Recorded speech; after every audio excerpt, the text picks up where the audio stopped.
Assalamualaikum warahmatullahi wabarakatuh. Perkenalkan, nama saya Gilang Arya Patriandana dengan NIM AHID 2126.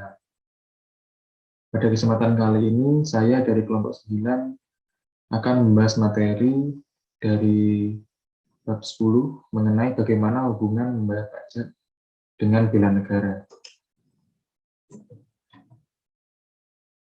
Baik, untuk yang pertama, yaitu menelusuri konsep hak dan kewajiban WNI, bela negara, dan HANKAM.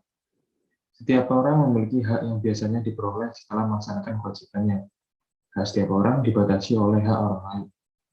Dalam konteks kehidupan bernegara, hak warga negara dilindungi di dalam berbagai peraturan perundang-undangan. Pajak sendiri memiliki dua fungsi, yakni fungsi budgeter dan fungsi reguler. Menurut Rahayu pada 2009, untuk menjalankan tugas-tugas rutin, negara diperlukan biaya.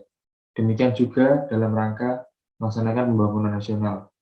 Dalam menjalankan fungsinya tersebut, pemerintah membutuhkan dana yang sebagian besar akan dibiayai dengan penerimaan pajak.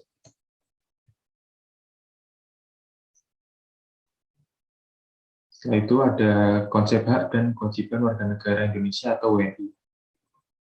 Sebelum membahas mengenai konsep hak dan kewajiban, perlu diketahui terlebih dahulu siapa yang dimaksud warga negara sebagaimana dinyatakan di dalam konstitusi. Menurut pasal 26 ayat 1 menyatakan sebagai berikut.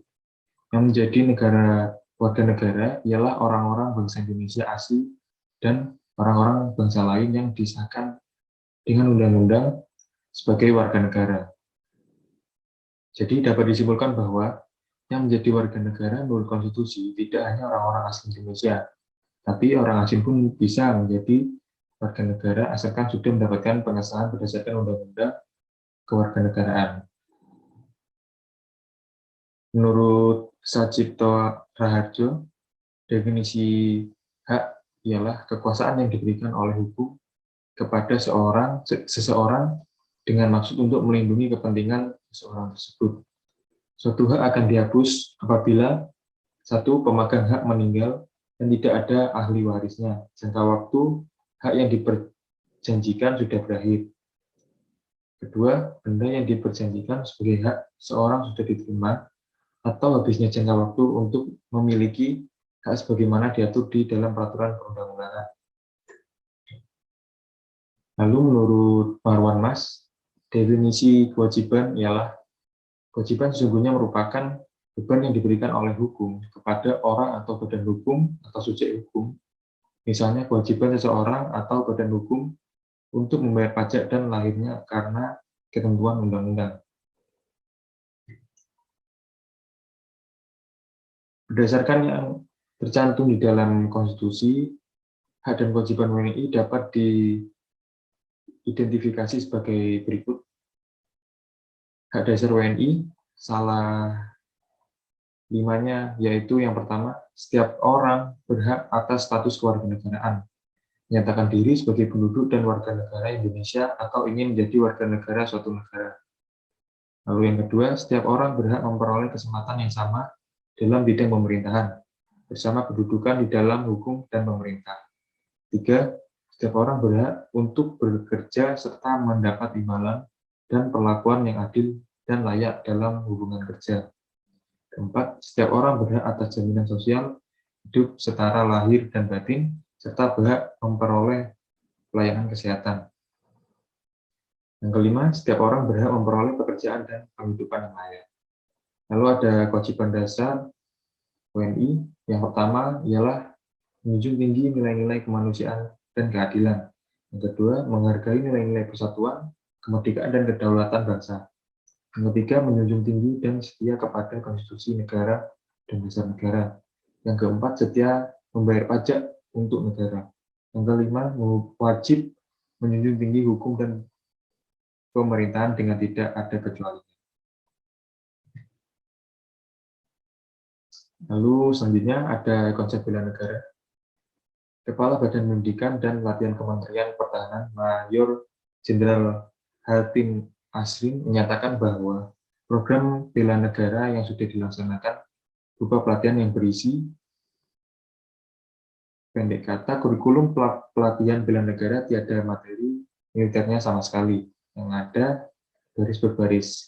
Inti dari kurikulum ialah 5 dasar, yakni cinta tanah air, rela berkorban, serta berbangsa dan bernegara. Meyakini Pancasila sebagai ideologi negara, serta memiliki kemampuan awal dalam bela negara, baik fisik maupun non-fisik.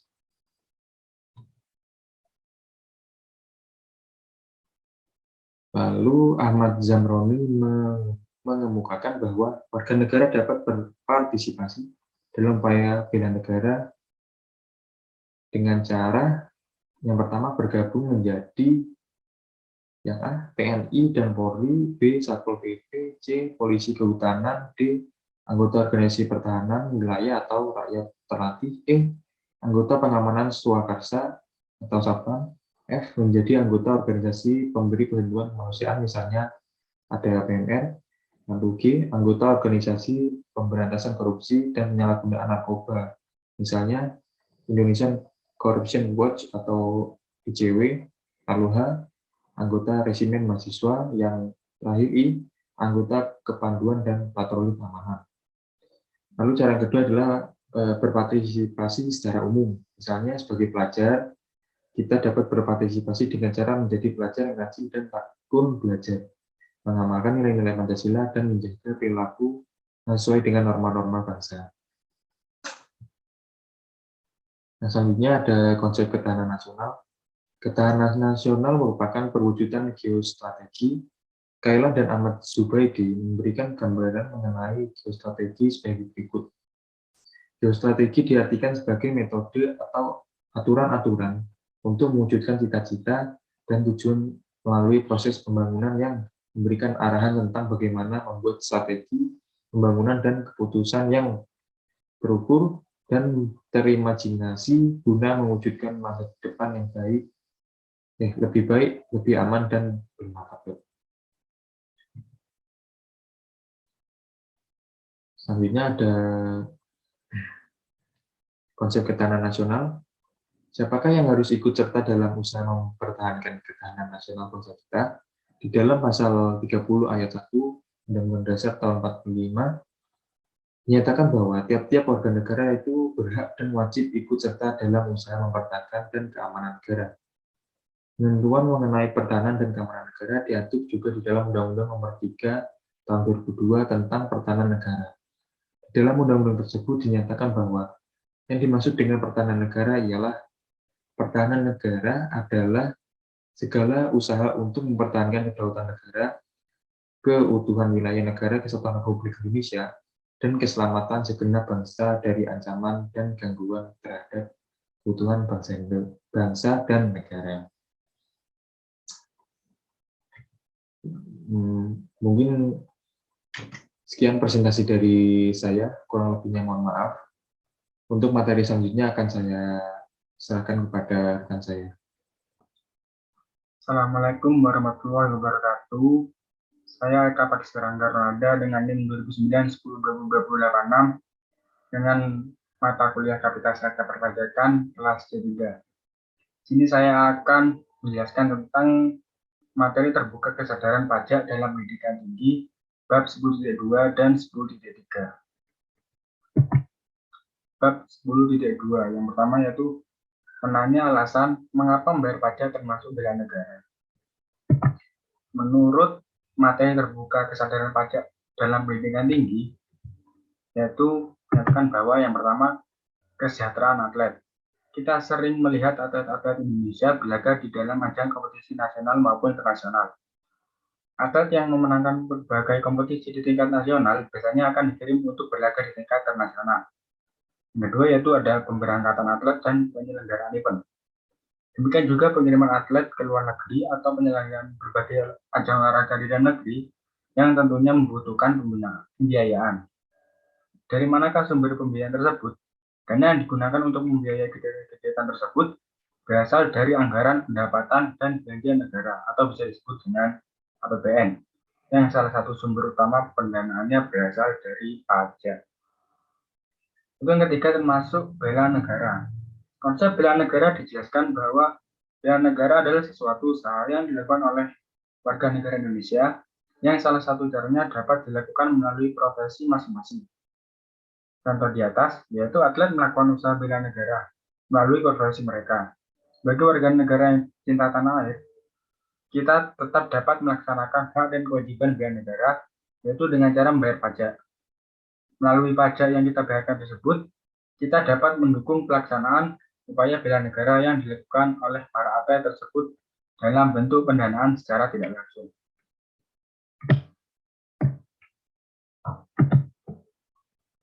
Menurut Sutarman, memberikan beberapa contoh bentuk bela negara non-fisik. Yang pertama yaitu meningkatkan kesadaran berbangsa dan bernegara, taat, patuh terhadap peraturan perundangan, dan demokratis. Nah, dua yaitu menanamkan kecintaan terhadap tanah air melalui pengabdian yang tulus pada masyarakat. Yang ketiga, berperan aktif dalam memajukan bangsa dan negara. Yang keempat, yaitu sadar membayar pajak untuk kepentingan bangsa dan negara. Ya, selanjutnya bab 10.3 yaitu menggali informasi tentang ketahanan nasional dan pajak. Sebelumnya, apa sih ketahanan nasional itu? Ketahanan nasional adalah suatu keadaan negara di mana negara dapat mempertahankan kesatuan wilayah dan bangsanya dalam keadaan damai dan sejahtera dengan segala dinamika yang dihadapi. Dinamika tersebut dapat berupa ancaman, gangguan, hambatan, dan tantangan, atau bisa disingkat AGHT. AGHT dapat datang dari luar ataupun dalam negeri. Selanjutnya yaitu untuk melakukan pembangunan ketahanan, tentu dibutuhkan dana tidak sedikit. Penerimaan negara berasal dari 3 jenis penerimaan, yakni yang pertama ada penerimaan perpajakan, yang kedua penerimaan negara bukan pajak, dan yang terakhir ada pendapatan hibah. Ketiga jenis penerimaan tersebut ternyata dana yang terkumpul masih kurang atau defisit dibandingkan jumlah yang diperlukan. Bagaimana cara mendapatkan dana untuk menutupi kekurangan tersebut? Yang pertama yaitu diperlukan pembiayaan yang berasal dari dalam negeri, yaitu contohnya perbankan dan non-perbankan.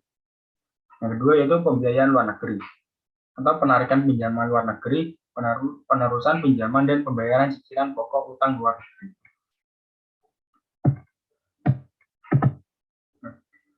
Dalam mewujudkan ketahanan nasional ini, tidak hanya diperlukan langkah pertahanan saja, tapi juga hal-hal lain demi mewujudkan kesejahteraan.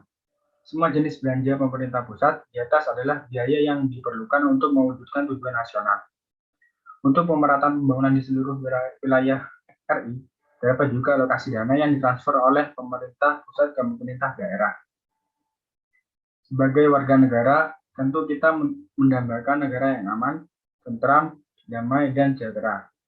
Keadaan yang demikian dapat terwujud apabila pemerintah dapat menjalankan fungsinya dengan baik sebagai penyelenggara negara. Tentunya, sebagai warga negara yang baik, kita dapat berpartisipasi dalam mempertahankan negara yang kita cintai dengan cara yaitu membayar pajak untuk membangun ketahanan nasional. Sekian dari saya, apabila ada kesalahan mohon maaf. Assalamualaikum warahmatullahi wabarakatuh. Assalamualaikum warahmatullahi wabarakatuh. Perkenalkan, nama saya Muhammad Rosidi dengan NIM 200910202116. Saya dari kelompok 9 mata kuliah Kapitalisme Kita Perpajakan kelas C3. Di sini saya akan melanjutkan materi dari rekan saya dengan nomor materi 10.4 yang menjelaskan tentang mendeskripsikan esensi dan urgensi bela negara dengan membayar pajak. Baik, di sini yang pertama adalah esensi bela negara dengan membayar pajak. Bela negara sendiri ini dapat dibedakan menjadi dua. Ini bela negara secara fisik dan bela negara secara non-fisik. Bela negara secara fisik ialah upaya untuk mempertahankan negara dari serangan dari luar. Serangan dari luar maupun dari dalam. Di dalam peraturan perundang-undangan, bela negara secara fisik ini dilakukan oleh TNI dan Polri sebagai kekuatan utama dan warga negara sebagai kekuatan cadangan. Karena keadaan negara yang cenderung stabil, maka warga negara tidak terlalu diperlukan dalam membela negara secara fisik, namun sangat dibutuhkan dalam bela negara secara non-fisik. Salah satunya dengan membayar pajak. Kenapa sangat diperlukan? Karena sebagaimana telah dipaparkan di atas, bahwa sebuah negara ini layaknya seperti rumah tangga yang juga membutuhkan pembiayaan dalam operasionalnya.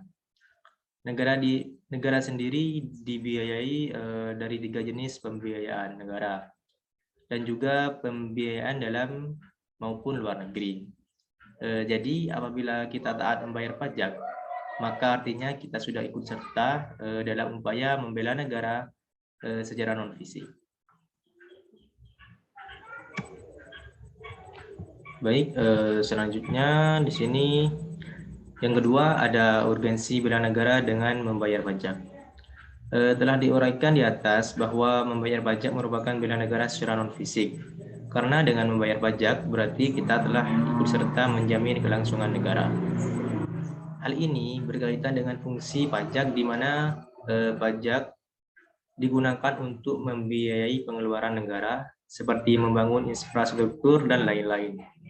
Sampai saat ini, negara kita masih memerlukan pinjaman dana, baik dari dalam maupun dari luar negeri. Hal ini dikarenakan jumlah pendapatan negara masih kurang untuk membiayai pengeluaran. Saat ini, penerimaan negara dari sektor pajak memberikan kontribusi sekitar 74,6%.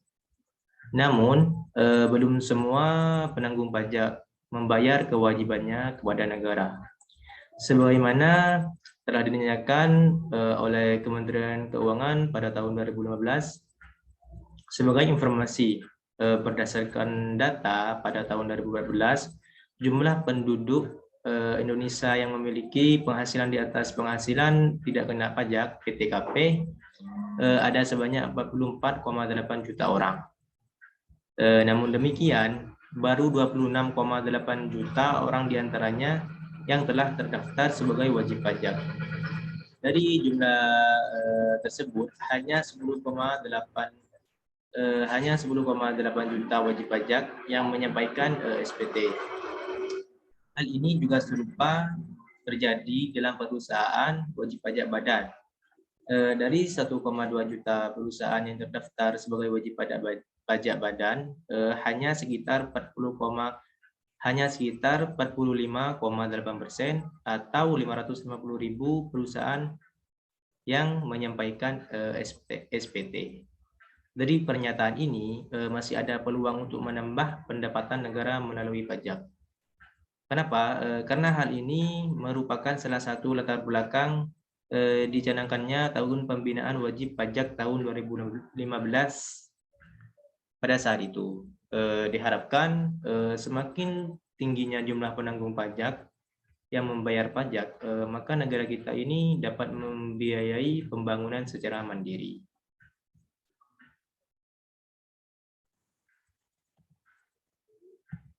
Baik, di sini ada rangkuman. Bela negara adalah hak dan kewajiban setiap warga negara Indonesia. Bentuk bela negara dapat dibedakan menjadi dua, yakni bela negara secara fisik dan bela negara secara non-fisik. Sesungguhnya bela negara ini merupakan suatu upaya untuk mempertahankan eksistensi negara. Negara kita memiliki strategi dalam mempertahankan eksistensinya melalui konsep yang dinamakan ketahanan nasional. Dengan dinamika negara kita yang sudah berdiri dengan melalui berbagai macam ancaman, gangguan, hambatan, dan tantangan, maka bela negara adalah suatu keharusan bagi kita.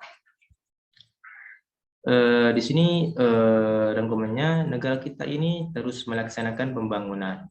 Pembangunan yang dilaksanakan ini merupakan salah satu upaya untuk mewujudkan kesejahteraan bagi seluruh rakyat. Untuk melaksanakan pembangunan diperlukan biaya yang besar. Salah satu faktor yang menentukan ketahanan suatu negara adalah faktor finansialnya. Namun pendapatan negara salah satunya yakni berasal dari pajak, sehingga merupakan hal yang penting membayar pajak sebagai salah satu upaya untuk membela negara demi mempertahankan keutuhan bangsa dan negara. Baik, itu saja dari saya. Kurang lebihnya apabila ada kesalahan kata, mohon maaf sebesar-besarnya. Wassalamualaikum warahmatullahi wabarakatuh.